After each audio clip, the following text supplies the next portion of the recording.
የተከፈለው ክፍል ሉቃስ ምዕራፍ 1 ቁጥር 64 እንደገና ደግሞ ከ67 እስከ 75 ምዕራፍ 1 ቁጥር 64 አነብና ከዛ ደግሞ ከ67 እስከ 75 ያለውን አነባለሁ። ያን ጊዜም አፉ ተከፈተ፣ ምላሱም ተፈታ፣ እግዚአብሔርንም እየባረከ ተናገረ።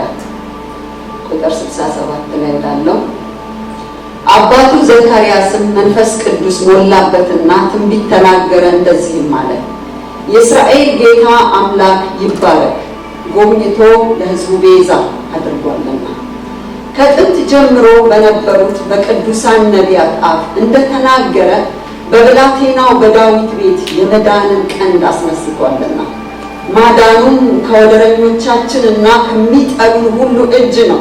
እንደዚህ ለአባቶቻችን ምሕረት አደረገ፣ ለአባታችን ለአብርሃም የማለውን መሐላውን ቅዱሱን ኪዳን አሰበ። በእርሱም ከጠላቶቻችን እጅ ሁሉ ድነን በዘመናችን ሁሉ ያለ ፍርሃት በቅድስናና በጽድቅ በፊቱ እንድናገለግለው ሰጠን። እግዚአብሔር ይባረክ። ኢየሱስ ጌታ ነው። እግዚአብሔር አምላካችን ሆይ እናመሰግንሃለን። በመካከላችን ስላለ ስለ ቃል ኪዳን የቤተ ክርስቲያን ራስ የሆነውን ኢየሱስ ክርስቶስን ስላከበርከው በደም የዋጃትን ቤተ ክርስቲያንን የምትጠብቅ የእግዚአብሔር መንፈስ የምታገለግል እምነት የምትሰጥ ቃል የምትገልጥ ኢንተርፕሬት የምታደርግ የእግዚአብሔር መንፈስ በኢየሱስ ክርስቶስን በላቀ ሁኔታ እናከብረሃለን። በዚህ ስፍራ አስተማሪ እንደሆንክ እምነታችንን የምታንጸው አንተ እንደሆን አክኖሌጅ እናደርግሃለን። እግዚአብሔር አምላክ ስምህ ይባረክ። በጌታ በኢየሱስ ክርስቶስ ስም እናመሰግናለን። ጨምረን አብዝተን እናመሰግናለን። በዚህ ሰዓት ደግሞ ጌታ ባለመከልከል ጌታ ሁላችንም ያንተ ዕቃዎች ነን። ዛሬ የዘላለም አምላክ ይህ መዝገብ በሸክላ ዕቃ ውስጥ አለ ይላል። ሰማያዊ መዝገብን እግዚአብሔር ባለመጠራጠር በሸክላ ዕቃ ውስጥ ያኖር እግዚአብሔር አንተ ነህና ይህንን መዝገብ ትገልጠው ዘንድ ለእያንዳንዳችን እንጸልያለን። በጌታ በኢየሱስ ክርስቶስም የትኛውም ድካም በኢየሱስ ደም አንተ በዚህ ቦታ እንዳትገለጥ የሚይዝ ስውር ወይም ግልጽ በድፍረት የሆነ በደል በኢየሱስ ክርስቶስ ደም እንዲሻል ጸልያለሁ። እግዚአብሔር መንፈስ ቅዱስ ሆይ ባለመከልከል ተመላለስ። ይህንን ስፍራ ሊቋቋም የሚወጣ ጉልበት በኢየሱስ ስም የተመታ ይሁን። በኢየሱስ ስም የተመታ ይሁን። በኢየሱስ ስም አየሩ ላይ የሚገዛ ክፉ የተመታ ይሁን። የዚህ ስፍራ አለቃ የተመታ ይሁን። የሚነጋገሩ የተመቱ ይሁን። ኮሚኒኬት የሚያደርጉ የተመቱ ይሁን። የጨለማ ስራ የፈረሰ ይሁን። በእግዚአብሔር ቃል ላይ የሚነሳ ይመታ። በኢየሱስ ስራ ላይ የሚነሳ ይመታ። በጌታ በኢየሱስ ስም ቤተ ክርስቲያን ስልጣኗን ታነሳለች። በጌታ በኢየሱስ ስም በማይታየው ዓለም ላይ ትገለጣለች። በጌታ በኢየሱስ ስም የተመታ ይሁን። እግዚአብሔር መንፈስ ቅዱስ ሆይ እኔም ባሪያህን አግዘኝ። ይህንን ሕዝብህን እርዳው። ዛሬ አንድ ነገር ካንተ ተቀብለን ለዘላለም የማንረሳው በልባችን ተተክሎ አንድ ስቴፕ ወደፊት የምንሄድበትን ነገር ስጠን። ክብር ሁሉ ላንተ ይሁን በኢየሱስ ክርስቶስ ድንቅ ስም አሜን። እግዚአብሔር የተመሰገነ ይሁን። የትምህርቴ ወይም የስብከቴ ርዕስ የተፈታ ምላስ ነው። የተፈታ ምላስ set free tongue። ይሄ ክፍል አሁን ያየነው ከቁጥር 64 እስከ 75 ያለው ስናነበው የምናየው በትልቅነት የእግዚአብሔርንና የዘካርያስን ህብረት እና የተፈታ ምላስ ብሎ ሲነገር እሱን ክፍሏን 64ን ላንብባት እንደገና። ያን ጊዜ አፉ ተከፈተ፣ ምላሱም ተፈታ፣ እግዚአብሔርንም እየባረከ ተናገረ የሚል ቃል ነው። ኢንትሮዳክሽኑን ለመስጠት ያክል ዘካርያስ አንደበቱ ተፈታ ከማለቱ በፊት የታሰረ ነገር እንዳለ እናውቃለን ማለት ነው። መቼ እንደታሰረም ደግሞ እናውቃለን። በመቅደስ ውስጥ ሆኖ ሲያገለግል እግዚአብሔር የዘመናት ጸሎቱ ሊመልስለት ሲመጣ እንዴት ይሆናል በማለት መልአኩ ገብርኤል በቃ ተልኬ ነበረ የምስራች ይዤ ግን ስላላመን እነዚህ 9 ወራት ነገሩ እስኪፈጸም ድረስ ድዳ ትሆናለህ ብሎ ሄደ ማለት ነው። ስለዚህ ከዛ ጊዜ ጀምሮ ዘካርያስ ምን ሆነ ማለት ነው? ድዳ ቃሉ ተወሰደበት ነው። ሐሳቡን መግለጽ አይችልም። በቃ በእንደዚህ አይነት ነበር ማለት ነው። እኔ በግሌ ሳስበው ዘካርያስ በራሱ ህይወት ውስጥ በቤት ውስጥ በኑሮ ውስጥ የመጣ ችግር አለ ብዬ አስባለሁ። ዲዳ ስለሆነ የራሱን የፐርሰናል ህይወቱን ብንመለከት ፊሊንጉን ኤክስፕረስ ማድረግ የማይችል ስለሆነ በቤቱ ከሚስቱ ጋር ባለው ህብረት በጣም ችግር የሚሆንበት ይመስለኛል።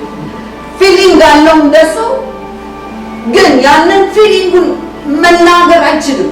ስንቱን ገልጦት ይናገር ይችላል። ስለዚህ አፌክት አድርጎታል ብዬ አምናለሁ። ችግር ነው።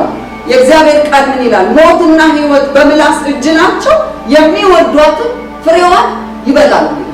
ሞትም ህይወትም በምላስ እጅ ነው፣ የሚወደው ፍሬውን ይበላል። ስለዚህ በአንድ ወቅት በስህተት ያደረገው ፍሬውን እየበላው ነው ማለት ነው። ለዘጠኝ እንኳን እግዚአብሔር አጭር አረጋኝ። እግዚአብሔር ይመስገን።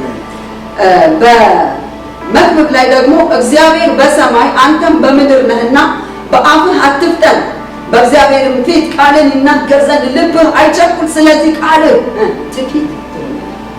እግዚአብሔር ይመስገን። እግዚአብሔር በሰማይ ነው፣ አንተ በምድር ነህ። እግዚአብሔር ሁሉን ያውቃል። እግዚአብሔር ሁሉን ይችላል። እግዚአብሔር ነገን ያዘ ነው። እግዚአብሔር ፕሮግራም አለው። እግዚአብሔር በፕላን ይሰራል። አንተ በምድር ነህ፣ ምንም አታውቅም፣ ሊሚት ነህ፣ ነገ የሚሆነውን አታውቅም። እግዚአብሔር ወደ አንተ ሲመጣ ቃልህ ጥቂት። ሃሌሉያ! ቃልህ ጥቂት። አዋቂው ጌታ ወደ አንተ ሲመጣ ሲነግርህ አንተ አሜን ነው ማለት ያለብህ። እግዚአብሔር ይመስገን። በፕሮግራም እግዚአብሔር በፕላን የሚሰራው በዘመናት ሁሉ እግዚአብሔር ወደ አንተ ሲመጣ አሜን ይሁን። ማርያም ለዚህ ነው ለባሪያ እንደ ቃል ይሁንላት አለች። እግዚአብሔር ይባርክ። አሜን። ስለዚህ የእሱን ፐርሰናል ላይ ስንመለከተው በችግር ውስጥ እንዳለፈ ያለው ሚስቱ ጋር ደግሞ ስመጣ ሚስቱ ደግሞ አርግዛለች። ራሷ ከባሏ የሆነ ምክር እና መጽናናት ትፈልጋለች እና አታገኝ። ቃሉ ብሎክ ዶን ተይዟል። ስለዚህ ነገሯ ስለተያዘ ስትረስ የምትሆን ይመስለኛል። ባልየው ሊናገር ይፈልጋል፣ እሷ ልትሰማው ትፈልጋለች። በመካከላቸው ችግር ስላለ ስትረስ የሆነባት ይመስለኛል። እርግዝናዋን፣ ስሜቷን በዛ በእርጅናዋ ዘመን ያየችውን ያዘችውን ይህንን ልጅ ልትነግረው ስትፈልግ የለም፣ ኮሚኒኬሽን ብሎክ ዶን። ይሄ ነገር ለዛ ቤት ችግር ሆኗል። ምንም እንኳን እግዚአብሔር በዛ ቤት ቢመጣ ሁኔታው ግን በቃ አንኮምፎርተብል ሆኗል። ሶስተኛ ደግሞ በአካባቢው በሶሳይቲው እንዳይገለጥ ድድድድ እያለ እንዴት ኮሚኒኬት ያደርጋል? ስለዚህ አይዞሌትድ የሆነ ይመስለኛል። ብዙ ሰዎች ሊያዋሩት ቢፈልጉ በቤቱ ዲቫይን ገብቷል፣ እግዚአብሔር ገብቷል፣ እጁ ገብቷል፣ እስቲ ግለጽ ቢባል እንዴት ያውራው? ስለዚህ ያለው እድል ስለሚፈራ ሰዎች እንዳይስቁበት አይዞሌትድ የሚሆን ይመስለኛል። ቤት ይሉት በቃ የሚፈልገኝ አንድ ሰው ይምጣ፣ ጥቂት እንዲሁም በቃል ልጻፍለት የሚሆን አይመስላችሁም? ይሄን ያሰብሽም ነው ይሆናል ብዬ አስባለሁ።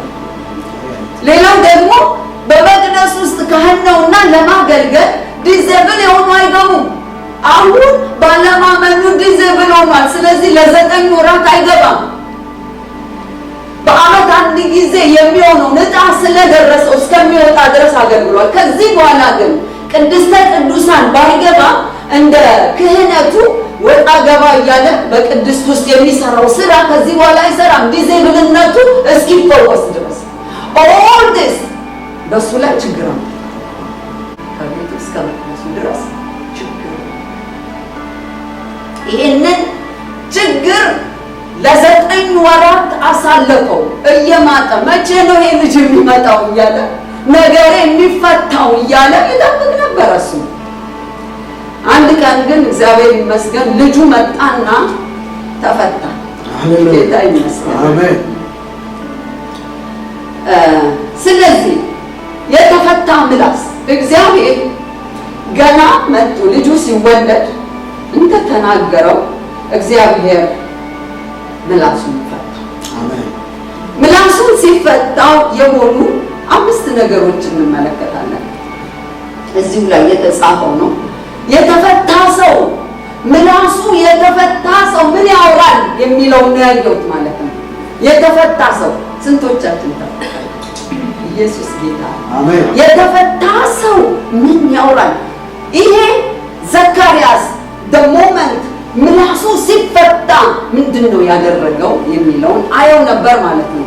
አንደኛ የተፈታ ሰው ይህ ዘካርያስ ምስጋና ማቅረብ ጀመረ። እግዚአብሔር ቃል ምን ይላል? ያን ጊዜ አፉ ተከፈተ፣ ምላሱም ተፈታ፣ እግዚአብሔርንም እየባረከው ተናገረ ይላል። እግዚአብሔር ይመስገን። በመጀመሪያ አፉ ምላሱ የተፈታለት ሰው ባራኪ ነው። አሜን እንላለን። ባራኪ ነው። እግዚአብሔር የተገለጠለት ሰው ባራኪ ነው። የእግዚአብሔር ቃል ሲናገር እግዚአብሔር አምላክ ነው ለኛ በራልን። እግዚአብሔር ይመስገን። እግዚአብሔር አምላኩ የበራለት ሰው ባራኪ ነው። አሜን።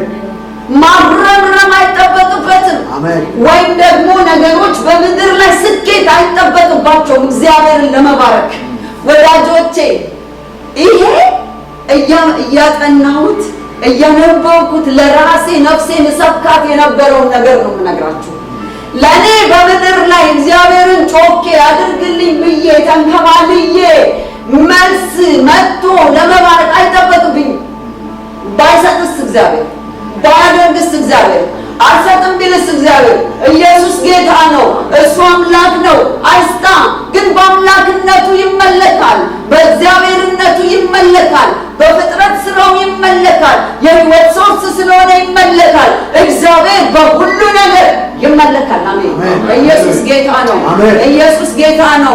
እኛ የአሕዛብ አማልክት አጋንንቶች በሆኑበት ዘመን በጨለማ ተመላልሰናል። እውነት የበራልን ቀን ግን እግዚአብሔር አምላክ እንደሆነ ያበራልን ቀን ግን እግዚአብሔር እርሱ ብቻውን ይመለካል። ሃሌሉያ! ኢየሱስ ጌታ ነው። ብቻውን ይመለካል። አሜን። ይመለካል። ተመስገን እንለዋለን፣ እናከብረዋለን፣ እናሸበሽልልን ብቻችንን ስራ ቤት ድንቅ ስራ ቤት ግን አቤት እግዚአብሔር የፍጥረት ስራ። አንዳንድ ጊዜ ብቻዬን መንገድ ሲሄድ እንደዚህ ቅጠሎችን አይና ይሄ ቅጠል እንዴት ያምራል፣ አቤት አረንጓዴ፣ አቤት ያንተ ስራ እለዋለሁ። እግዚአብሔር ይመስገን። አሜን። ኢየሱስ ጌታ ነው። አሜን። እግዚአብሔር ይመለካል። እስቲ እግዚአብሔር ይመለካል። እግዚአብሔር ይመለካል። ባይሰጥም ይመለካል። አቤቱ በትልቅነቱ ይመለካል፣ በግዙፍነቱ ይመለካል። የህይወት ሶርስ ስለሆነ ይመለካል። ጥበቡ መተኪያ ስለሌለው ይመለካል። እውቀቱ ገደብ ስለሌለው ይመለካል። የፍቅሩ ጥግ ስለማይደረስበት ይመለካል። እግዚአብሔር ትልቅ ነው፣ ይመለካል። አሜን። አሜን። ስለዚህ ዘካርያስ ለመጀመሪያ ጊዜ አፉ ሲፈታ ሃሌሉያ ማለት ጀመረ። ለምን አስርከኝ እስካሁን ድረስ እንዲህ ተቸግሬ እግዚአብሔር ምናምን አላለም። ሲፈታለት እግዚአብሔር ሆይ ስምህ ብሩክ ይሁን አለ። እግዚአብሔርንም እየባረከ እንዲህ ተናገረ። ጀሆቫ እያለ እየባረከ፣ አዶናይ እያለ እየባረከ፣ የእስራኤል አምላክ እያለ እየባረከ፣ እግዚአብሔር ሆይ እያለ እየባረከ ተናገረ። ይብዛልን፣ ይብዛልን። እግዚአብሔር ከኛ የሚፈልገው ይሄ ነው። ቅዱሳን አልሆነም ተብሎ አይጉረመረምም። በእግዚአብሔር አላደረክም ተብሎ አይጉረመረምም። እግዚአብሔር ይመለካል፣ ይባረካል። ኢየሱስ ጌታ ነው። መንፈስ ቅዱስ ይመሰክርልኛል። እግዚአብሔር ይባረካል። አሜን። አንዳንድ ነገሮቻችን በኢየሱስ ስም በማለት ብቻ አይፈቱም። እግዚአብሔርን በመባረክ ይወድቃሉ። ኢየሱስ ጌታ ነው። ይወድቃሉ። እግዚአብሔርን ሳመልከው እየተጠረገ ይሄዳል። አየሩ ይጠረጋል። ኢየሱስ ጌታ ነው። የሚታሰረው ይታሰራል። የሚነቀል አይቼዋለሁ በሕይወቴ። አሜን። እግዚአብሔር ይመስገን። አሜን። ሃሌሉያ። ሁለተኛ የተፈታ ሰው፣ የተፈታ ምላስ ልክ ሲፈታ ምን አደረገ? የመጀመሪያው ምስጋና ሰጠ። ሁለተኛው ቁጥር 67 ላይ አባቱ ዘካርያስም መንፈስ ቅዱስ ሞላበትና ትንቢት ተናገረ፣ እንደዚህም አለ ይላል። የእስራኤል ጌታ አምላክ ይባረክ። አሁንም እኮ ያመሰገነ ይባረክ። ጎብኝቶ አለ የተፈታ ሰው የእግዚአብሔርን ጉብኝት ያደንቃል። ጎብኝቶ ይሄ ጎብኝቶ የሚባለው ነገር እኛ ውስጥ መሞት የለበትም። ጉብኝቱ ኢየሱስ ክርስቶስ መጥቶ ቤተክርስቲያንን እስኪወስድ ጠቅልሎ ከሱ ጋር እስከሚያኖር ድረስ የሚሄድ ስለሆነ በየቀኑ የነፍሴን መጎብኘት መናገር አለብኝ።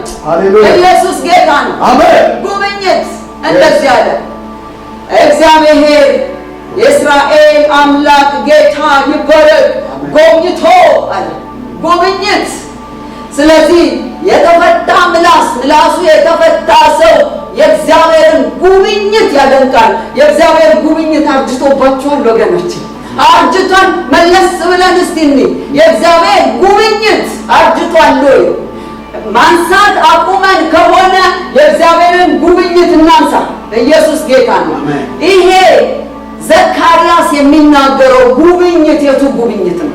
ዘካርያስ እግዚአብሔር ብዙ ጊዜ ሕዝቡን ጎብኝቷል፣ እስራኤልን ጎብኝቷል። የእግዚአብሔር ጉብኝትን ተለማምዷል እስራኤል ሰው።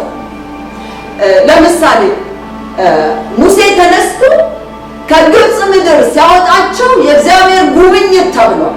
እግዚአብሔር ሕዝቡን ጎበኘው ተብሏል። እግዚአብሔር በረሃብ ሕዝቡን ቀጥቶ በቃችሁ ልጎብኛችሁ ሲል እንጀራ ሲሰጣቸው ጎብኝቷል። ጎበኘ ተብሏል። በሩት ዘመን በኑኃሚን ዘመን ጎበኘ ሰማች ብላ ከሞዓብ ተነስታ ሄደች። ጎበኘ የሚለውን ቃል ተለማምደውታል። እግዚአብሔር በመሳፍንት ሕዝቡ ሲበድለው እግዚአብሔር ጠላት ያስነሳበታል። ከዛ ደግሞ መሳፍንቶችን ያስነሳና ጎበኘ ይባላል። ይሄ ጉብኝት ግን የዛ አይነት ጉብኝት አይደለም። ለዚህ ነው የማያረጅብን እለት ለነፍሳችን ልናስታውሳት ተጎበኝተሻል እኮ ተጎበኘሽ ልንል ይገባል። ራሳችንን የምናነቃቃበት ቃል ነው ጉብኝት። ኢየሱስ የተፈታ ሰው ከአንደበቱ ላይ የእግዚአብሔር ጉብኝት አይገባም። ተጎበኘሽ ነፍሴ ተጎበኝተሻል። አንዳንዴ ዝቅ ስትል መድከም ስትጀምር ወደታች ኖ ነፍሴ ተጎበኝተሻል። የእግዚአብሔርን ጉብኝት መውራት ነው። እግዚአብሔር ይመስገን። አሜን። ይህ ጉብኝት የተለየ መሆኑን ለመግለጽ ያደረገው ነው። አምላክ ወደ ሰው የወረደበት ጎብኝቶ ብሎ ሲል የሚገርማችሁ መንፈስ ቅዱስ ሲወርድበት እኔ እርግጠኛ ነኝ እንዲህ ስላለሁ ዘካርያስ ልክ አፉ ሲፈታ ደስ ብሎት ልጁን እንደዚህ ይዞ መንፈስ ቅዱስ በመካከል ጣልቃ ገባና ኖ ደስታ በዚህ ልጅ አሁን እዛ ማርያም ማህፀን ውስጥ ያለው 3 ወር ያለው ልጅ ኢየሱስ ክርስቶስ በሱ ተደሰት ብሎ አሻግሮ እንዲያ ያደረገው እግዚአብሔር ይመስገን። አሻግሮ እዚህ ጋር ያዘውን ልጅ አይደለም በሱ አይደለም የሚደነቀው። እግዚአብሔር መንፈስ ቅዱስ አይኑን አነሳና ኢየሱስ የተባለውን እንዲያይ በሱ እንዲስቅ በሱ እንዲህ በሱ እንዲዛና መንፈስ ቅዱስ አይኑን አንስቶ እንዲያይ ያደረገው ማለት እግዚአብሔር የተመሰገነ ኢየሱስ ጌታ ነው።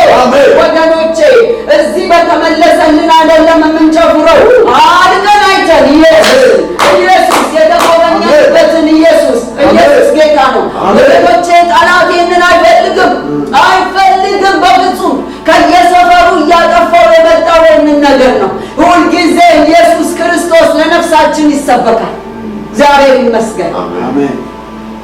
አምላክ ቃል ሥጋ ሆነ የሚለውን ነበረ ጎብኝቶ ብሎ ሲል እግዚአብሔር ወረደ፣ ቃል ሥጋን ለበሰ፣ በሰው መካከል ተመላለሰ። በእግዚአብሔር መልክ ሲኖር ሳለ መተካከልን እንደ መቀማት ሳይቆጥር በመካከላችን ተገኘ። ጉብኝት ብሎ የሚለው ማለት ከክብር ስፍራ ወርዶ የባሪያን መልክ ይዞ የመዋረድን ጥግ ሊነካው ዝቅ ያለበትን ጉብኝት እያየ ነበረ የሚናገር። ኢየሱስ ጌታ ነው። ጎበኘን እግዚአብሔር ጎበኘን።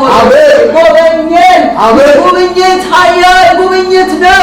እግዚአብሔርን በመካከላችን ያስገኘው መንፈስ ቅዱስ አሁን በመካከላችን አለ።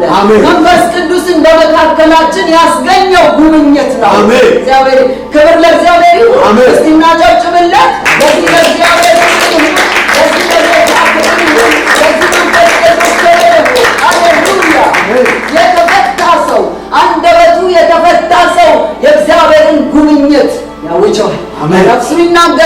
ላጠገቡ ላለው ሰው ይናገራል። ደከምከም ላለ ኖ እግዚአብሔር ጎብኝቶሃል ይላል ማለት ነው። አሜን። እግዚአብሔር ይመስገን። ዛሬ መንፈስ ቅዱስ ጣልቃ ገባና ልጁን ይዞ ምን አለ ትንሽ እንኳን በልጁ ደስ እንዲለው ያደረገው መንፈስ ቅዱስ ነው። ማንንም ሰው መንፈስ ቅዱስ ከኢየሱስ ያስቀድም። ማንንም የማንም ደስታ የማንም እልልታ የማንም በኢየሱስ እንዲሆን ያሻግራል ጌታ። ዛሬ ቤተ ክርስቲያን ይህን ተልኳን ትተው እንኳን ቢሆን ወደዛ እንድትመለስ ያደርጋል። አሜን። መዝለሏ፣ መጨፈሯ፣ ብር ስላገኘች፣ ነገሯ ስለተሳካ፣ ዲግሪ ስለተገኘ፣ ፒኤችዲ ስለተገኘ፣ ቤት ስለተገኘ፣ መኪና የምድር ቁሳቁስ አይደለም።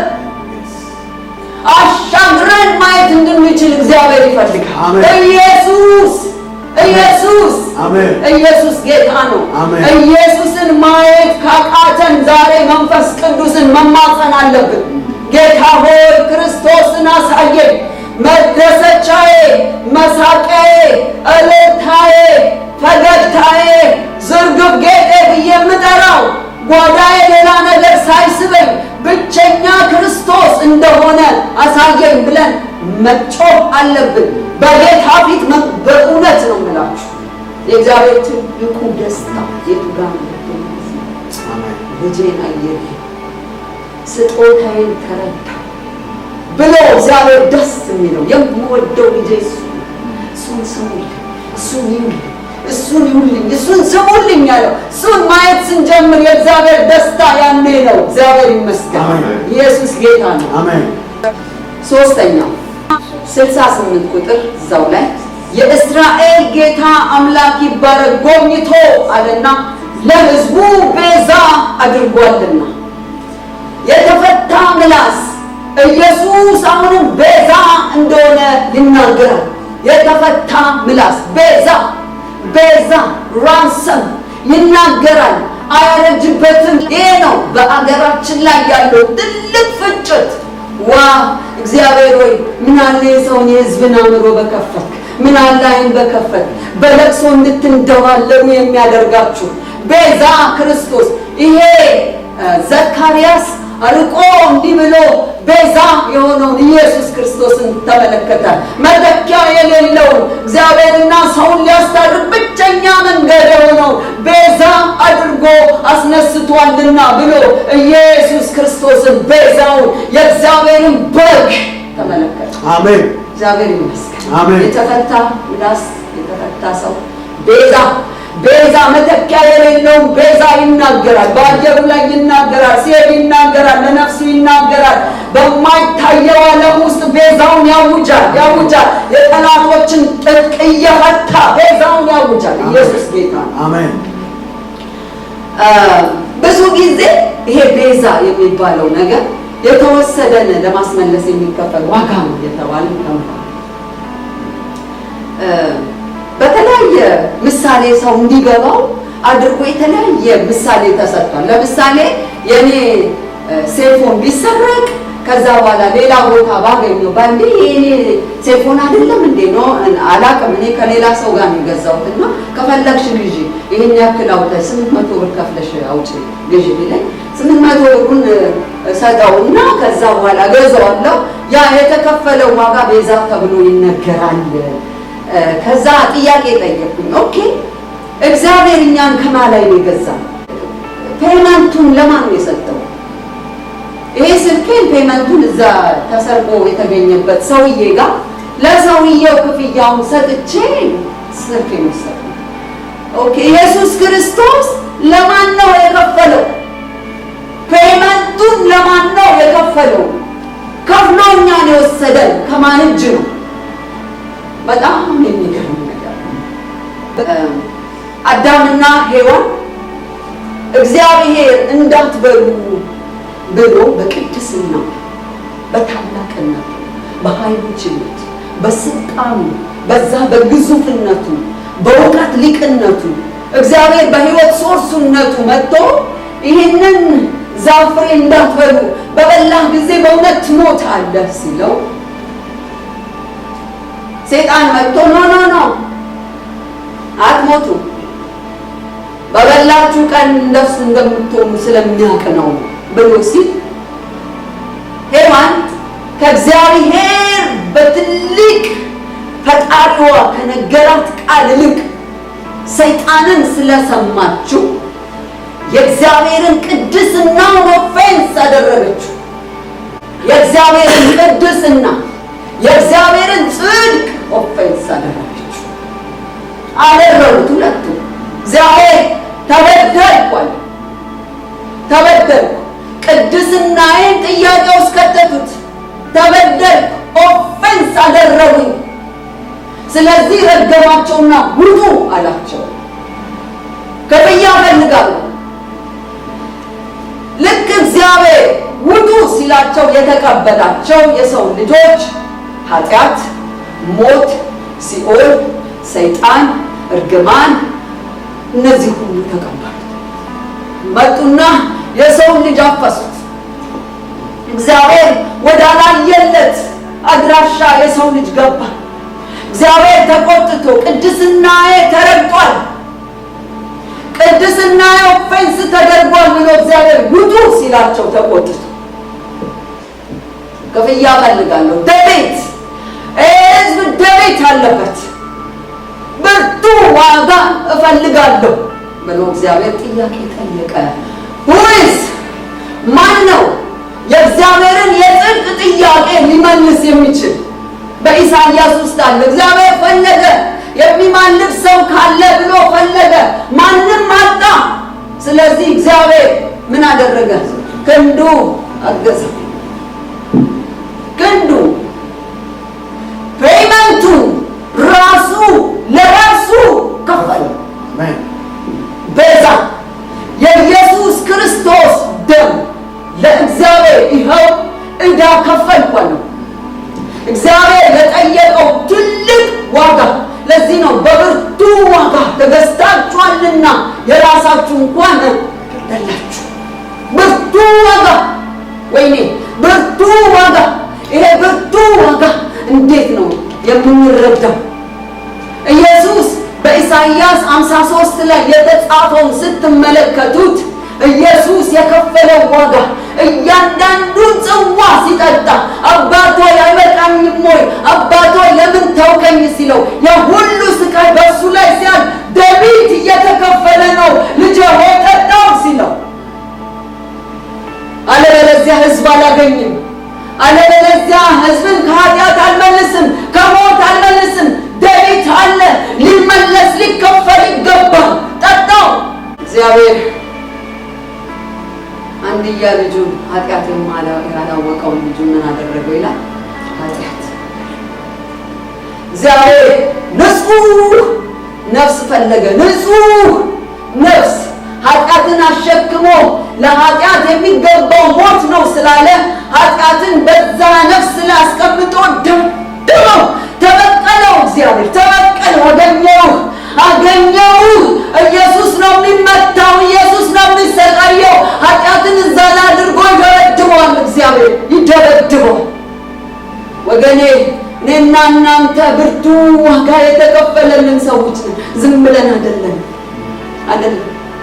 የኢየሱስን ዋጋ ክፍያ ሳስበው ዛሬ ቤዛ ሌላ አለ ቤዛ እየተባለ ሲነገር አንሶ ኢየሱስ መተኪያ የለው። ቤዛ የሆነው ራሱ እንደዛ አድርጎ ነው። አንድ ኢሳይያስ 53ን ከፍተና እናውጣውና የሰማነውን ነገር ማናሟል? የእግዚአብሔር ክንድ ለማን ተገልጧል? በፊቱ እንደ ቡቃያ ከደረቅ መሬት እንደ ሥር አድጓል። መልክና ውበት የለውም፣ ባየነው ጊዜ እንወደው ዘንድ ደም ግባት የለውም። የተናቀ ከሰውም የተጠላ የሕማም ሰው ደዌን የሚያውቅ ነው። ሰው ፊቱን እንደሚሰውርበት የተናቀ ነው፣ እኛም አላከበር ነው። በእውነት ደዌያችንን ተቀበለ፣ ሕመማችንንም ተሸክሟል። እኛ ግን እንደተመታ በእግዚአብሔርም እንደተቀሰፈ እንደተቸገረ ቆጠር ነው። እርሱ ግን ስለ መተላለፋችን ቆሰለ፣ ስለ በደላችን ደቀቀ። የደህንነታችን ተግሣጽ በእርሱ ላይ ነበረ፣ በእርሱ ቁስል እኛ ተፈወስን። እኛ ሁላችን እንደ በጎች ተቅበዝብዘን ጠፋን። ከኛ እያንዳንዱ ወደ ገዛ መንገዱ አዘነበለ። እግዚአብሔርም የሁላችንንም በደል በእሱ ላይ አኖረ። ተጨነቀ፣ ተሰቃየ፣ አፉን አልከፈተም። ለመታረድ እንደሚነዳ ጠቦት በጭላቶቹ ፊት ዝም እንደሚል በግ እንዲሁ አፉን አልከፈተም። በማስጨነቅ በፍርድ ተወሰደ። ስለ ሕዝቤ ኃጢአት ተመትቶ ከሕያዋን ምድር እንደተወገደ ከትውልዱ ማን አስተዋለ? ከክፉዎች ጋር መቃብሩን አደረጉ፣ ከባለጠጎችም ጋር በሞቱ ሆኖም ግፍን አላደረገም ነበር፣ በአፉም ተንኮል አልተገኘበትም ነበር። እግዚአብሔር በደዌ ያለቀው ዘንድ ወደደ፣ ፈቀደ። ነፍሱን ስለ ኃጢአት መስዋዕት ካደረገ በኋላ ዘሩን ያለ ዕድሜውን ያረዝማል። የእግዚአብሔር ፈቃድ በእጁ ይከናወናል። ከነፍሱ ድካም ብርሃን ያያል። ደስ የሚለዋል። ጻድቅ ባሪያ በእውቀቱ ብዙዎችን ያጸድቃል፣ ኃጢአታቸውን ይሸከማል። ስለዚህም እርሱ ብዙዎችን ይወርሳል፣ ከኃያላን ጋር ምርኮን ይካፈላል። ነፍሱን ለሞት አሳልፎ ሰጥቷልና ከአመፀኞችም ጋር ተቆጥሯልና። እርሱ ግን የብዙ ሰዎችን ኃጢአት ተሸክመ ስለ አመፀኞችም ማለደ። very expensive.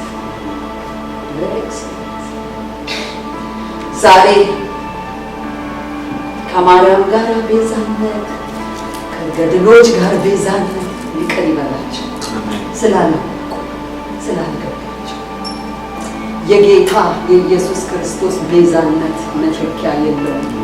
ይሄ እግዚአብሔር ቅድስናዬን ኦፌንስ አድርጓል ብሎ ያባረረው የቁጣ ልጆች የእግዚአብሔር ጠላቶች የተባለውን ወዳጅ ለማድረግ እግዚአብሔር ወዳለበት ጋር እንድንገባ ያደረገ የተከፈለ መስዋዕትነት ነው። ኢየሱስ ቤዛ። ስለዚህ የተፈታ ሰው ምላሱ የተፈታ ሁል ጊዜ ቤዛውን ያወራል። ተናገሩት ወገኖች። ቤዛ ኢየሱስ መተኪያ የሌለው ቤዛ ነው። በእግዚአብሔር ፊት ያለ ኃጢአት ያለ ነውር ቆመን እግዚአብሔርን እንድናመልክ ያደረገ ቤዛ ነው። የነፍስ ቤዛ ኢየሱስ ጌታ ነው። ለነፍሴ ነግራታለሁ፣ እገረማለሁ፣ ይደንቀኛል። ምን አይነት ፍቅር ነው! ምን አይነት ጌታ! ኢየሱስ ጌታ። ስለዚህ ይሄ ሰው አፉ ሲፈታ መንፈስ ቅዱስ አፉ ሲፈታው የተናገረው ቤዛዬ አለ። ኢየሱስ ጌታ። መንፈስ ቅዱስ የፈታን ሰዎች ነን። ለድካም አንሰጥም። ራሳችንን ቤዛችንን መናገር አለብን። ፕሮክሌም ማድረግ አለብን። በፍጹም አይደክምም። ይሄ ዋጋው አይቀንስም። በእግዚአብሔር ፊት ዛሬም ትኩስ ነው። ቤዛ ትላንት የማለደ ዛሬም የሚማልድ ቤዛ፣ ትኩስ ደም። ኢየሱስ ጌታ። ኃጢአተኛው፣ ነፍሰ ገዳዩ፣ ጠንቋዩ ዋቴበር እያዳነ በእግዚአብሔር ፊት የሚያቆም ቤዛ ደም የተከፈለ ዋጋ ፔመንት። ኢየሱስ ጌታ ነው። እግዚአብሔር ይመስገን። ሰዎች የእግዚአብሔርን ትእዛዝ ባለመታዘዝ የእርሱን ቅድስናና ስልጣን በመቃወም እግዚአብሔርን በድለዋል። ኃጢአት ስህተት ብቻ አይደለም፣ የእግዚአብሔርንም ስልጣን አለመቀበልና ከፈቃዱ ጋር የሚጋጭ መንገድን መምረጥ በማስተዋል የተሞላ ውሳኔ ነው። ኃጢአት ስንል ጀስት ሲምፕል ወርድ ይመስላል። ኃጢአት ስህተት ብቻ አይደለም፣ የእግዚአብሔርን ስልጣን አለመቀበልና ከፈቃዱ ጋር የሚጋጭ መንገድ መምረጥ በማስተዋል የተሞላ ውሳኔ ነው። በኃጢአታችን ምክንያት በራሳችን የእግዚአብሔርን ቅድስና ማግኘት አንችልም። ስለዚህ እግዚአብሔር በጸጋው በኢየሱስ ክርስቶስ በኩል ይቅርታና እርቅን አደረገ። እግዚአብሔር ይመስገን። ራሱ መቼም ቢሆን አትከፍልም። እኔ የጠየቅኩትን ዋጋ መቼም ቢሆን ሂውማን ቢንግ አይከፍልም። እኔ ዴቢትን የሚከፍል የኔ ቅድስና ተግዳሮት ውስጥ የገባበትን ዋጋ የሚከፍል እኔ ብቻ። ቁጣዬን የሚያበርድ ጽድቄን ሳትስፋይ የሚያደርግ ፔመንት ለኔ የሚቀርበው ራሴው ነኝ የማመጣው ብሎ ኢየሱስ እግዚአብሔር ለራሱ የከፈለው ራሱ ስሙ ይባረክ። ማን ይከፍል ነበር? እግዚአብሔር ራሱ ከፈለ። እግዚአብሔርን እናመሰግናለን። መዳናችን የሚገርም ነው። እንደ አባቶቻችሁ ቆረሳችሁ ከከንቱ ጉሯችሁ በብርና በወርቅ ሳይሆን በኢየሱስ ክቡር ደም እንደተዋጃችሁ ታውቃላችሁ። ዓለም ሳይፈጠር ይሄ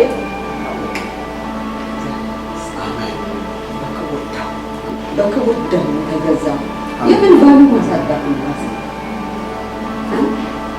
አንዳንድ ጊዜ ጠላት ቫልዩ ለስ ያደርግ ነው። በክቡር ደም የተገዛው እግዚአብሔር በጣም እንቁ ነው። እግዚአብሔር ይመስገን። እግዚአብሔር አይኑን ከፍቶ የሚያይ የሚጠነቀቅልን ሰውን ታስበው ዘንድ ሰው ምንድን ነው? ትጠነቀቅለት ዘንድ ሰው ምንድን ነው? ሰው ልብህን ትጥልበት ዘንድ ሰው እግዚአብሔር ልቡን የጣለብን እግዚአብሔር የሚጠነቀቅልን የክርስቶስ ደም ቤዛ አድርጎ የገዛን ኢየሱስ ጌታ ጠላት ይስማ። ሃሌሉያ። አራት አፉ የተፈታለት ሰው ሌላው የሚያወራው ምንድን ነው? ዘካርያስ አፉ ሲፈታ ሌላ ያወራው ምንድን ነው? ከጥንት ጀምሮ በነበሩት በቅዱሳን ነቢያት አፍ እንደተናገረ በብላቴናው በዳዊት ቤት የመዳንን ቀንድ አስነስቷልና ማዳኑ ከወደረኞቻችንና ከሚጠሉን ሁሉ እጅ ነው። እኔ ይገርመኛል። በቤት ውስጥ ምናልባት ይሄ ሰው እንኳን ደስ አለ ሊሉት መጣ። ሕፃን ልጅ ተገኝቷል በእርጅና ዘመን። እሱ ቆሞ መንፈስ ቅዱስ ተቆጣጥሮት የሚያወራው ከጥንት ጀምሮ በነበሩት በቅዱሳን ነቢያት አፍ እንደተናገረ በብላት ምናልባት ምንድን ነው የሚያወራው ሊሉት ይችላል። አፉ ምላሱ የተፈታ ሰው መንፈስ ቅዱስ የተቆጣጠረው ሰው የኢየሱስን ታላቅነት ያውጅልኝ። በነቢያት አፍ እንደተናገረ በብላቴናው በዳዊት ቤት የመዳንን ቀንድ አስነስቷልና የመዳን ቀንድ ማዳኑን ከወደረኞቻችንና ከሚጠሉን ሁሉ እጅ ነው። ማዳኑ በዛ በማርያም ማህፀን 3 ወር ጽንስ የሆነው ልጅ ገና ያልተወለደው ገና ያላየው በመንፈስ ቅዱስ ግን አርቆ እንዲህ ብሎ የሚመለከተው ይሄ ሕፃን ማዳኑ ከሚጠሉንና ከወደረኞቻችን ሁሉ ነው። እሱ የመዳን ቀንድ ነው። ሃሌሉያ! ኢየሱስ ጌታ ነው። የመዳን ቀንድ።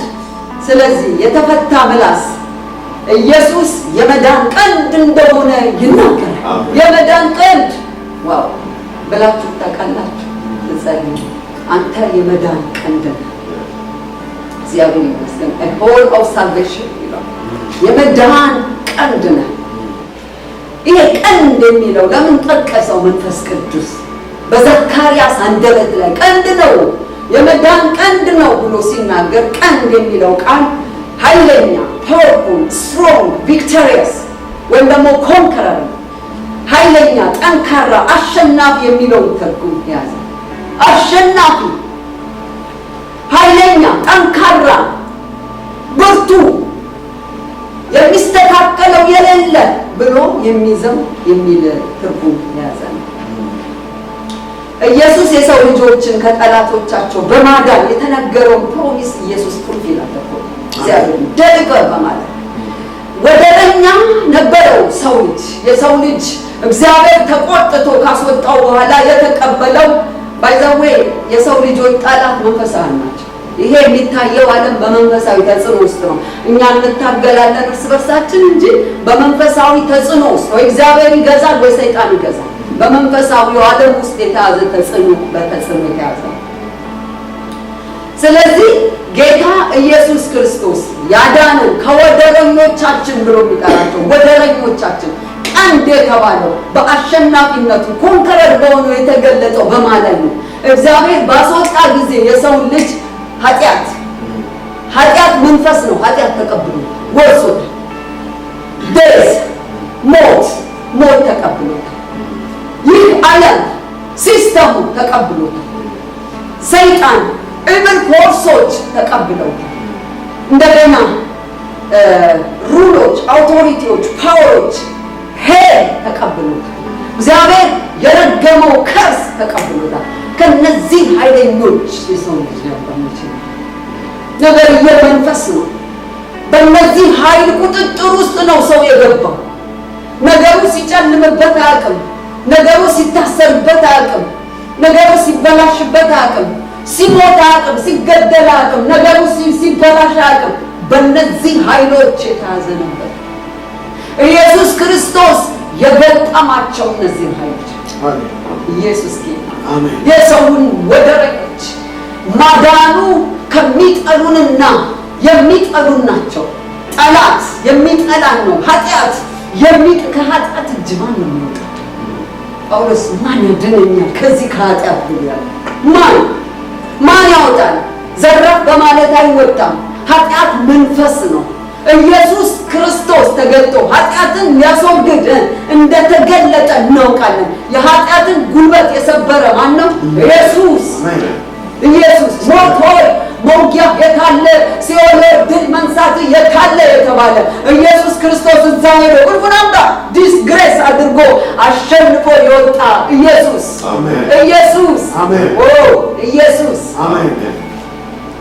ተግዳሮትን ሁሉ የመጣ ኢየሱስ። ስለዚህ ኢየሱስ ኃጢአትን ኮንከርድ አድርጎታል፣ አሸንፎታል። ሞትን ኮንከርድ አድርጎታል፣ አሸንፎታል። የዚህን ዓለም ሲስተም ምን ብሏል? በዓለም ሳላችሁ ስደት አለባችሁ መከራ፣ ነገር ግን አይዟችሁ እኔ ዓለምን አሸንፋለሁ። ኢየሱስ ጌታ አሸንፌዋለሁ። we have to proclaim them all this ማውራት አለብን። ስንናገረው ፕሮክሌም ስናደርገው በአየሩ ላይ ያለው ጉልበት ይደቃል። አሜን። በመንፈስ ኃይል ነው የተመታው። ኢየሱስ ጌታ። እንደገና ደግሞ ሰይጣንን፣ ሌሎች ኢቭል ፎርሶችን፣ ዲመኖችን ለዚህ ነው እኮ በእውነተኛ የክርስቶስ ማንነት ሲሰበክ የማይቆሙት እንዴት ተሸንፏል አይደለ? ኢየሱስ ሲገባባቸው እንዴ አንተ እግዚአብሔር ልጅ ጊዜያችን ሳይደርስ ልታጠፋን ያሉት እኮ ኢየሱስ ሊያጠፋቸው የሚችል ጉልበታም እንደሆነ ስለገባቸው ስለሚያውቁ ነው። እግዚአብሔር ይመስገን። ስለዚህ ሁሉንም ኢየሱስ ሩሎች፣ እነዚህ ውጊያችን በሰማይ ላይ ካሉ መንፈሳውያን ስልጣናት፣ ኃይላት፣ ጌትነት ያላቸው በሙሉ ኢየሱስ ምን አድርጓቸዋል? ዲስግሬስ አድርጓቸዋል። እግዚአብሔር ማረጋቸውን ገፈፈው ይላል። ማረጋቸውን አንጠባክ፣ ልቀቅ፣ ሄዱ፣ ልቀቅ፣ ሞት ልቀቅ። ኢየሱስ ጌታ ነው። ሞት የኛም ጠላት ነበረ። ሞት ወይ መውጊያ፣ የሞት መውጊያ ኃጢአት ነው ይላል አይደል? ሞት ይመጣና ኃጢአት ጎል ይሰጣል። ሰው በኃጢአት ውድቅ ሲል አንተ የሚነግሩ ይስጣል። ኢየሱስ ግን መጣና ሞትንም ኃጢአትንም ስብር እየሰበረ ኢየሱስ እየመታ ሲኦልንም እየመታ ልቀቅ እያለ ዲስግሬስ አድርጎ ነፃ ማዳኑ ከሚጠሉንና ከወደረኞቻችን እጅ ሁሉ ነው። አሜን። ኢየሱስ ጌታ ነው። አሜን። ኢየሱስ ጌታ ነው። ሃሌሉያ። ለጌታ ክብር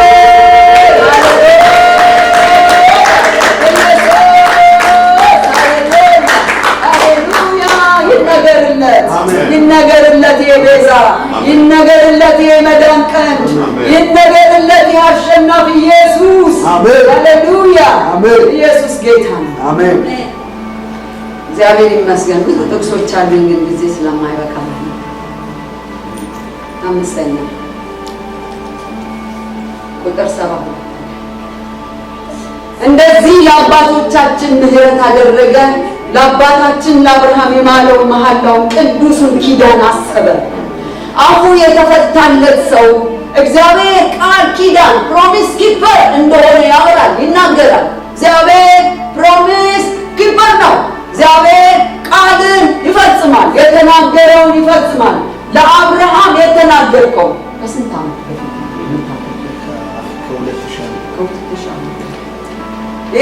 አሰበ ሲል እግዚአብሔር ረስቶ ቆይ እስቲ ብሎ አይደለም።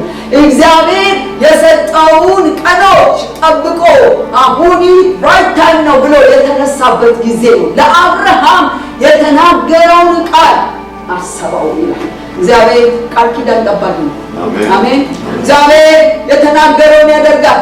በዘርህና በዘሯ መካከል ጠላትነትን አደርጋለሁ። በሴቲቱና በአንተ መካከል፣ በዘርህና በዘሯ መካከል ጠላትነትን አደርጋለሁ። ራሱን ይቀጠቅጠዋል ብሎ የተናገረ በዘር ፍጥረት የተናገረው ገላትያ ላይ ምን ይላል? ዘመኑ በደረሰ ጊዜ ከሴት የተወለደ ከሕግ በታች የተወለደው እንዲሁ እግዚአብሔር እግዚአብሔር ይመስገን። ዘመኑ በደረሰ ጊዜ እግዚአብሔር ዘመኑ ሲደርስ ከችላል። የትኛው ኦቶሪቲ ይቋቋማል? እግዚአብሔር የትኛው ኃይል ይቋቋማል? የትኛው መንግስት? የትኛው የፈርዖን መንግስት፣ የባቢሎን መንግስት፣ የትኛው መንግስት? ባቢሎን እያለ እግዚአብሔር ቤቱ ገብቷል። ኢየሱስ ጌታ ነው። በቃሉን ሊፈጽም የትኛውም አውቶሪቲ አይከለክለውም። ኢየሱስ ጌታ ነው። እግዚአብሔር በህልም ይሁን፣ እግዚአብሔር በራእይ ይሁን፣ እግዚአብሔር በተለያየ ነገር በቃሉ ቢሆን የተናገረውን እግዚአብሔር ዘመኑ ሲደርስ ይመጣል። አሜን። እግዚአብሔርን የሚከለክለው የለም። ክሮስ አድርጎ ይመጣል። እግዚአብሔር ይመስገን። ኢየሱስ ጌታ ነው። ስለዚህ ኢየሱስ ክርስቶስ መጥቶ ስራውን ፈጽሞ አብርሃም አልነበረም።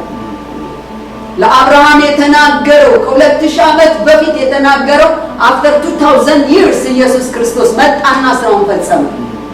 ግን የሚገርመው በአንደኛ ጴጥሮስ 3:18 ላይ ኢየሱስ ስራውን ከጨረሰ በኋላ ወደ ሲኦል ወረደ ይላል። የአብርሃም እቅፍ አልነበረ? እዛ ጋር ሄደና አያም ኮንከረባላችሁ አብርሃም ለአንተ የነገርኩት ፈጸምኩት አለ። ኢየሱስ ጨረስኩት፣ ወንጌልን ሰበከላቸው ይላል። ለአብርሃም ነገረው፣ ይዟቸው ሄደ ይላል። እግዚአብሔር ይመስገን። ኢየሱስ ጌታ ነው። እግዚአብሔር ከተናገረ እሱን ይፈጽመዋል። አሜን። ስለሞቀልኝ ነው አምስተኛ ብዬ ወሰድኩት። ምናልባት ብዙ ላልናገርበት ይችላል። እግዚአብሔር ቃል ኪዳን ጠባቂ ነው። ሃሌሉያ! ኢየሱስ ጌታ ነው። ዛሬ እግዚአብሔር ምን ተናግሯቸዋል? ምን ብሏቸዋል? በእውነት እግዚአብሔር he is promise keeper። አሜን። ሃሌሉያ! ለነፍሳችሁ ንገሯት። በጊዜው በዘመኑ እግዚአብሔር ይመጣል። አይመስልም፣ አይታይም፣ ንፋስም የለም፣ ደመናም ወደጋ። እግዚአብሔር ከተናገረ ደመና ያስፈልገው፣ ንፋስ ያስፈልገው፣ እግዚአብሔር ይመጣል። አሜን። ኢየሱስ ጌታ ነው። የኛ እግዚአብሔር ትልቅ ነው። አሜን። ዋው! በቃ እንዴት እንጓደልበታለን። እግዚአብሔር ይመስገን። ብዙ ነገሮች እና ይሄ ጭንቅላታችንን ዳውን ሊያደርጉ ይመጡናል። በየቀን ዳው ኖ ኢየሱስ ጌታ ነው። እግዚአብሔር በክብሩ አለ። ትላንት የተናገረ ዛሬም ያደርጋል። ትላንት የሰራ ዛሬም ይሰራል። ኢየሱስ ጌታ ነው። እናመሰግነዋለን። አሜን። የመጨረሻው ምላሱ የተፈታ ሰው ዘካርያስ ምን አለ? የጌታን ማዳን ብቻ አይደለም እግዚአብሔር ያዳነውን ሕዝብ ደግሞ እንዲያገለግለው ይጠራዋል ብሎ ተናገረ። ይህንን ቃል አነበዋለሁ ቁጥር 74 ላይ በእርሱም ከጠላቶቻችን እጅ ድነን በዘመናችን ሁሉ ያለ ፍርሃት በቅድስና በጽድቅ በፊቱ እንድናገለግለው ሃሌሉያ! ይሄ ጻድቅ እግዚአብሔር፣ ይሄ አስፈሪ እግዚአብሔር ምን አለ? አየና ከሩቅ አየና በእርሱ በኢየሱስ ከጠላቶቻችን እጅ ድነን፣ ቅድም ከተናገርኳቸው ከሞት ከኃጢአት ከሰይጣን ከብርቆሶች ከነሱ ድነን በዘመናችን ሁሉ የኛ ዘመን ከምድር እስኪያልቅ ድረስ በዘመናችን ሁሉ ያለ ፍርሃት በቅድስናና በጽድቅ በፊቱ እንድናገለግለው ይሰጠናል። ይሰጠናል። አሜን። ሰጠን። ሃሌሉያ! አሜን። ሰጠን እንድናገለግለው። የጌታ ድንቅ ስራ እኮ ከካፕቲቭ አውጥቶ በቃ ድናቸዋል ብሎ አይደለም። ግን ካህናት አገልግል የጌታን በጎነት እንድንናገር የተመረጠ ትውልድ የንጉሥ ካህናት ናችሁ ተብለ አገልግሉ። እንደ ሌዋውያን በመቅደሴ ተመላለሱ፣ በፊቴ ምን አይነት አንዳንድ ጊዜ በቃ ቁጥዬ ሳስበው ጌታው ላይ አይገባኝም ነው አይገባኝም። ምንድን ነው ያደረከው? እቺ ትንሽ አእምሮዬ ይሄንን አስገራሚ የእግዚአብሔርን ስራ ልትይዘው በቃ ልትደርስበት አትችልም። ያለ ፍርሃት አለ። ይሄ ፍርሃት የሞት ፍርሃት ነው። ድሮ ሌዋውያኖች እየገቡ ሲያገለግሉ ፍርሃት ነው። ቅድስተ ቅዱሳን ሌዋውያኑ ሲገባ ሊቀ ካህኑ ሲገባ ይታሰራል ይባላል አይደል? አርቡን ከተሳሳሉ ይታሰራል። ለምን? ቅድስተ ቅዱሳን የእግዚአብሔር ክብር ያለበት ጋር ማንም አይገባም። እግዚአብሔር ነው የሚያደርገው። ይመጣል፣ በቃ ክብሩ ይመጣል። ጧት ስለሚያደርግ ስህተት ካለ እየፈራ ነው። ማን ከሞተ ገብቶ ያንን ይገላል። ስለዚህ ምን እንትና አገኝ በቃ ሰንሰለት ያደርጋሉ። በሰንሰለት ነው የሚገባው። ከዛ በኋላ እንዲህ ያደርጉለታል አለው ብሎ እንዲህ አለው ማለት አለበት፣ ማሳየት አለበት። ጸጥ ካለ በቃ ሄዷል ብለው ወጥተው በፍርሃት ነው የሚገባው። ትዝ ይላችኋል የአሮን ልጆች እንግዳ እሳት ሲያደርጉ እግዚአብሔር እዛው ገደላቸው። ስለዚህ እግዚአብሔር ጋር መቅረብ ፍርሃት ነው። ፍርሃት ቅረብ እንደ ድልም ነው፣ ግን በትልቅ ፍርሃት እግዚአብሔር በኮሬብ ተራራ ላይ በወረደ ጊዜ አንድ ሰው እንዳይጠጋ ሙሴ መጀመሪያ ነግሮት ከዛ እንደገና ሊረሳ ይችላል። ሙሴ ነግረኸኛል እኮ ትናንትና ሲለው ሙሴ ኖ በሌላ አስጠንቅቅ፣ ህዝቡ ምናልባት ሊረሳ ይችላል። ደግመህ ይህችን ተራራ እኔ ወረድኩባትን የምትናወጧል የምትነቃነቋል ክብረ የወረደበትን ማንም እንስሳ እንኳን እንዳይነካው፣ ቢነካው ይወጋል ሩቁን ብሎ በብዙ ፍርሃት ኧረ ሙሴ እግዚአብሔር አይናገረን፣ አንተ ከሱ ሰምተናና ተናገረን፣ እንዴት ያስፈራል፣ እንዴት ያስደነግጣል ያሉት። እዚህ ጋር ምን ይለዋል? ያለ ፍርሃት ወደዚህ ወደ ፍቅር ደጉድ አባዬ እያለ ልብት ይባረክ። አሜን ይባረክ። የኢየሱስ ደም ይሄንን የኢየሱስ ስራ ነው ይሄንን ያደረገው። አባ ብለን የምንጮህ ፊታችንን ይፈልጓል። ለሊት እየመጣኛ እባክህ ጌታ ተወኝ እንድልተኛበት እያለ ቆንጆ መጥቶ ትንሽ ይችላል። አይ እስቲ ቀረብ እስቲ ጸልይ እስቲ አባዬ እንዲህ ቆዩል በስንት ሰዓት የሚችልና ነው ብለን እኛ ነን ካልኩሌት የምናደርግና በቃ ለጥ የምንለው እንጂ እግዚአብሔር ፊቱን ድንቅ ያለ ፍርሃት ይባረክ። አሜን እግዚአብሔር ይመስገን። አንድ ክፍል ላንብብና ዕብራውያን ምዕራፍ 2:14 ላይ እንግዲህ ልጆቹ በስጋና በደም ስለሚካፈሉ እርሱ ደግሞ በሞት ላይ ስልጣን ያለው በሞት እንዲሽር ዲያብሎስ በሕይወታቸው ሁሉ ስለ ሞት ፍርሃት በባርነት የታሰሩት የነበሩትን ሁሉ ነፃ እንዲያወጣ በስጋና በደም እንዲተካፈሉ እግዚአብሔር ይመስገን። የሞት ፍርሃት የነበረባቸው ነፃ ሊያወጣ ነበር ማለት የሞት ፍርሃት ጭው ቢያደርግ ቢገለኝስ ፓኒሽመንት እግዚአብሔር ጋር ሲባል የሚታሰቡ ፓኒሽ ቢያደርገኝስ ክብሩስ ቢገለኝ። አሁን ግን ምን ሆነ? ኢየሱስ ያለ ፍርሃት እንድንቀር የፍርሃትን መንፈስ ገደለ። አሜን እግዚአብሔር ይመስገን። ደስ እያለን እንድንቀር ቅድም እንዘምረው በማደሪያ እገባለሁ የሚለው እሱን እየዘመርን እንድንቀር ደስ እያለን ይገባል። እየባረኩ አቤት ስባርክ ደስ ይል ኢየሱስ ይባረክ። ኢየሱስ ጌታ ነው። ያለ ፍርሃት አሜን። ሌላው በቅድስናና በጽድቅ በዘመናችን ሁሉ እንድናገለግለው ሰጠን። ኢየሱስ ጌታ ነው። ወደ እግዚአብሔር ለመቅረብ እግዚአብሔር እኛን አይደለም ጽድቅን የጠየቀን። እንደማይገኝብን አውቆ ጽድቃቸውን እኔ እሰራዋለሁ አለ እግዚአብሔር። ቅድስናቸውን እኔ እሰራዋለሁ። ወደፊቴ ሊቀርቡ የሚችሉበት ቅድስናና ጽድቅ ልኩ በስታንዳርድ አፕራይት ሆኖ በፊቴ ሊቆሙ የሚችሉበትን ጽድቅ ቅድስና እኔ ነው የምሰራው። ኢየሱስ ክርስቶስን እንደ ግል አዳኝ አድርገን ስንቀበል በአንድ ጊዜ የሚሆኑ 3 ነገሮች አሉ አይደል?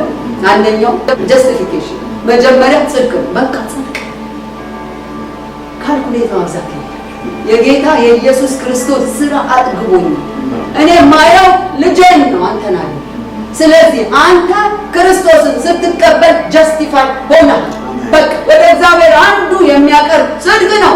ጽድቅ ሁለተኛ ሪጀነሬሽን፣ ኢየሱስ በመቀበል ዳግም ልደት አግኝተናል። ዳግም ልደት ኢየሱስ ሲገባ ሁሉም አዲስ ሆነ። ነገ አሮጌው ምን አለ አለፈ፣ ሁሉም አዲስ ሆነ።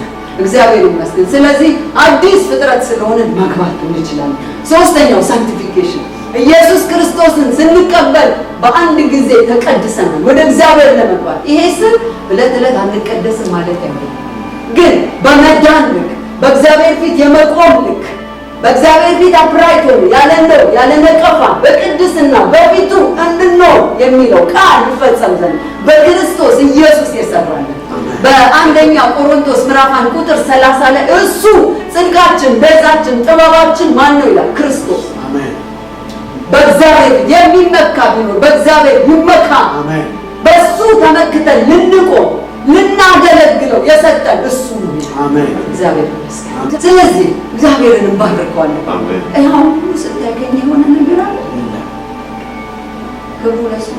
አሜን። እግዚአብሔር የተፈታ ሰው ድካም የተፈታ ሰው ምላሱ የተፈታ ሰው ለጊዜ እግዚአብሔርን ያከብራል። የተፈታ ሰው በቃ ጉብኝቱን ይናገራል። የተፈታ ሰው ቤዛውን ነው የሚያወራው። በአየሩ ላይ ቤዛ ይሄ ነው እንደዚህ አንደኛ ምናምን ጥቅሱን እየተናገረ ማለት ነው። ከፈለክ ስም አጠላት ይሄ ነው እንደዚህ እያለ እየተናገረ ነው። የመዳን ቀንድ ከወደረኞቻችን ከጠላቶቻችን ድነን አይደለም እሱ የመዳን ቀንድ ነው እያለን እንናገራለን። እግዚአብሔር የተመሰገነ ነው። በሱ ደግሞ አሁን እንዳየው እግዚአብሔር ቃል ኪዳን ጠባቂ ነው እያለን እንናገራለን። የተፈታ ምላስ ነው። መንፈስ ቅዱስ በእኛ ላይ አለ። በዘካርያስ ላይ የወረደው ያ መንፈስ ዛሬ እኛ ላይ አሜን። ኢየሱስ ጌታ ነው። ኢየሱስ ጌታ ነው። ኢየሱስ ጌታ ነው።